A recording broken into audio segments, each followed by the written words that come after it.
জাতীয় সংসদ নির্বাচন হলো এবং নির্বাচিত প্রতিনিধিরা এখনো পর্যন্ত জাতীয় সঙ্গীতকে রথাসঙ্গীত বলে আখ্যায়িত করে। বাংলাদেশ কিন্তু বহু ধর্মের বহু জাতির একটা দেশ। এখানে কিন্তু নির্দিষ্ট কোনো ধর্মও নাই, নির্দিষ্ট কোনো জাতিগোষ্ঠীও নাই। আমি নিজে একজন পাহাড়ের সন্তান। চর্চার যে শিক্ষকগুলোকে যে বাতিল করা হলো, তার পরবর্তীতে ইন্টেরিয়াম সরকার কিন্তু একটা স্টেটমেন্ট দিয়েছে, যেটা বলা হয়েছিল যে পলিসি নির্ধারণ নাকি কোনো ধরনের ভুল ছিল, যার কারণে এটা আবার বাতিল করা হচ্ছে। এখন আমাদের তো প্রায় সময় মাথা ব্যথা হয়, আমরা কি তাহলে মাথা কি কেটে ফেলি?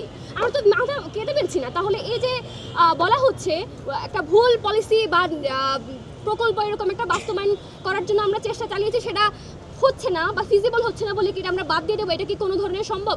এবং কিন্তু আমরা গণমাধ্যমে আবারও দেখেছি একটা নির্দিষ্ট গোষ্ঠীর চাপের কারণে এই সঙ্গীত কিংবা শরীরচর্চার বিষয়ে এটা হচ্ছে বাতিল করা হচ্ছে।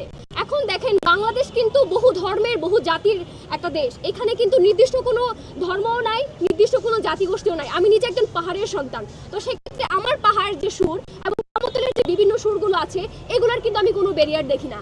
দেখেন, একটা সঙ্গীত এমন একটা জিনিস যেটা আমরা আসলে আমাদের জীবনের সাথে এত গুরুত্বপূর্ণভাবে জড়িত। আমরা দুঃখে কিংবা সুখে কিন্তু আমরা গান শুনি।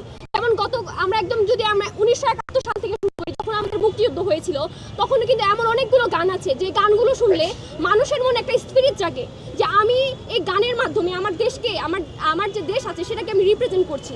আমার যে আন্দোলন প্রথা, সবাই তো রাজপথে আন্দোলন করে না, আন্দোলন তো নাটকের মাধ্যমে হয়, গানের মাধ্যমে হয়, নাচের মাধ্যমে হয়। তাহলে এই যে মুনীর চৌধুরীর আমরা যে নাটক আমরা দেখতে পাই, এই যে খুব চমৎকার যে দেশাত্মবোধক গানগুলো আছে, যে গানগুলো শুনলে আমাদের মনে যে স্পিরিট আসে, এই গানগুলোকে আমরা অস্বীকার করতে পারবো কিংবা আমরা এই যে 24-এর যে গণ অভ্যুত্থানের কথা আমরা বলছি, 24-এর গণ অভ্যুত্থানে কি গান আমাদের বা সঙ্গীত আমাদের কি কোনো কাজে লাগে নাই?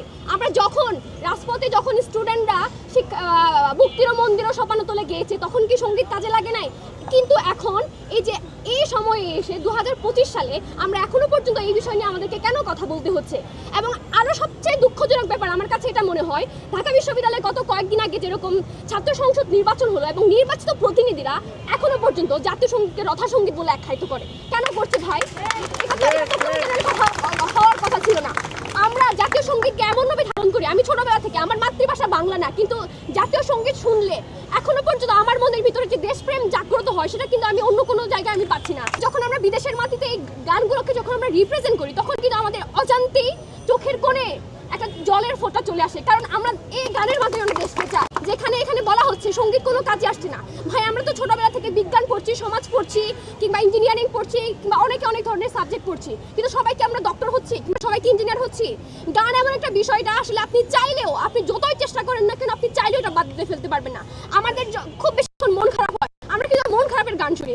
আমাদের যখন একটু মন ভালো থাকে, প্রফুল্ল থাকে, তখন আমরা একটা গান করি। গান এমন একটা বিষয়, আপনি যতই চেষ্টা করেন, আপনি যতই আন্দোলন করেন, সরকার যতই চেষ্টা করুন, এই গান একটা মানুষকে আপনি কখনো